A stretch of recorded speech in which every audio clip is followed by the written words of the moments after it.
Well, I'm delighted to be here with Zorol Barthley from the Caribbean islands. A little way from the Caribbean islands over here to Scotland, Zorol, but it's a pleasure to see you here. It's a long way from home. It's a pleasure to be here as usual. This is our fourth year of bringing teams over. It's been exciting, especially with the weather. It's a bit challenging. Well, right now we're enjoying some brilliant sunshine, which feels like home.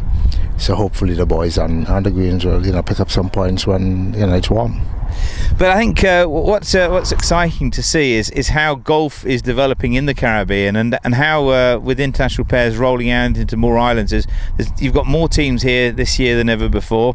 And what are the intentions for the Caribbean islands over the coming years? Well, Ross, as you know, the license for the Caribbean extends to the entire Caribbean. Over the first 2 years, we brought teams from Antigua and Antigua only.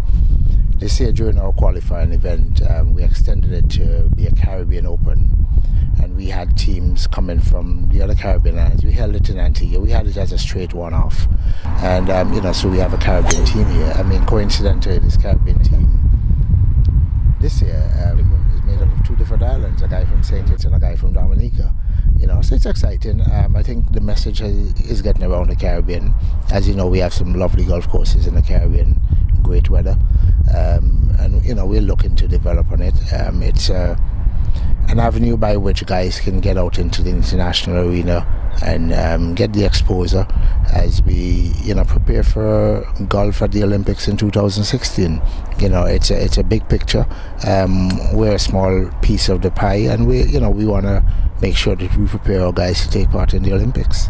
But this year you've got some great competitors. There's the amazing Sir Viv Richards, who's actually participating and has won through, and to represent the islands, and also from Dominica, where I understand that they haven't actually got a golf course in Dominica. That's true. They don't have a golf course in Dominica. Max Rafoul, who's here this year, he wants to use this as a launching pad. He wants to use this as something whereby the government and the tourism department and the sports departments, can feel it's something that they can invest in and move forward.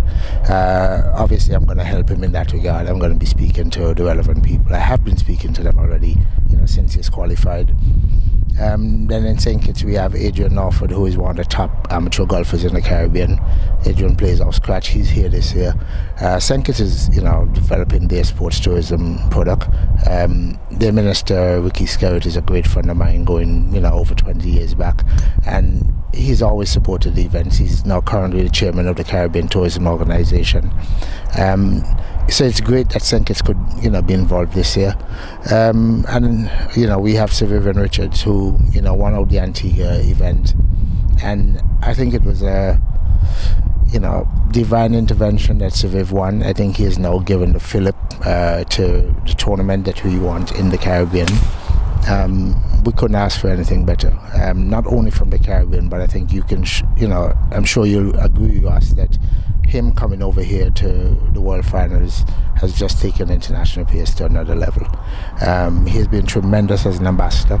He is an ambassador of Antigua and Barbuda. He is an ambassador of the Caribbean. He is an ambassador of the black man. He's a very, very proud black man, as you know. In his heyday during the apartheid in South Africa, he was offered blank checks, fill in the numbers, and he said, no, I couldn't do it because I would not be able to look my people in the eye. He's a great iconic figure. One of the five, Wisden voted him one of the 5 top cricketers of the last century. I mean, that alone is an accolade in itself. And I think what has surprised a lot of the participants at this event is how cool he is, how calm he is, how accommodating he is. He's not a prima donna, and I think that has really taken everyone by surprise. And it's just great to have him here. He's enjoyed himself. I'm sure he'll enjoy the rest of today, the second day of the event, and he'll have a story to tell. So hopefully when he writes his next book, international peers will take up a chapter.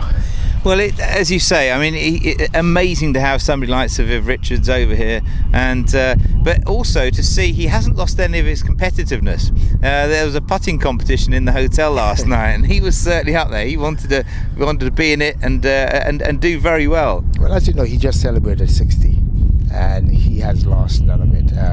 Actually, he's refusing to play off the senior tees. But he's as strong as any one of us. In our 40s. Trust me on that one. Very competitive, and you just kind of get the sense. You kind of being close up to him. You see why he was a great. He has a heart of steel. He's competitive, and he doesn't give up. Yeah, there's certainly a great aura about him, and you can see he even walks. He's got a style of walking which is actually hard to explain. It's called the swagger. In his cricketing days, it was called the swagger. People went to the grounds just to see him walk onto the field. That swagger was there, and the steel of his eyes, the determination, made a lot of bowlers, tremble. And he was dominant, and he's very competitive on the golf course. Plays off a 5 to 6 handicap, and he wants to win. That's why he's here. Yeah, absolutely, and I think it's great that he is over here, and I think his competitiveness, his integrity, and the pride that he has, you can see, is something that is very, very special. Yeah, it is, and as I said, he just wants to be here, and he's very humble. He's just looking forward to meeting everyone, just to show people that yes, you can achieve, but you can also remain very humble. We see it as a platform to a great sports tourism product that we have in the Caribbean, and that is what we want to use international players to do. We want to be able to open doors that normally would not have been open to amateur golfers, yes, but to people like yourself. And we want to showcase it to our sports tourism departments, to show what can be done, the networking that is available. And we've done it in Antigua and Barbuda with the support of the Antigua Barbuda Tourism Department and Authority.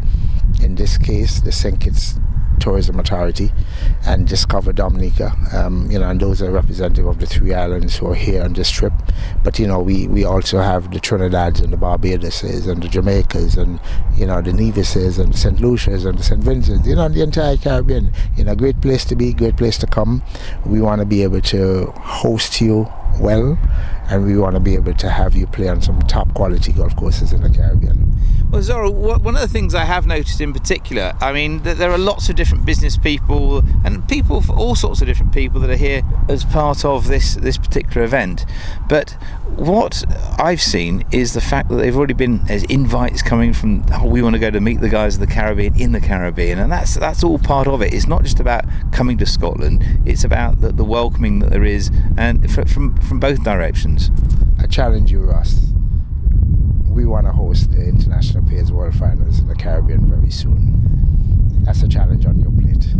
I look forward to accepting that one, Zorol.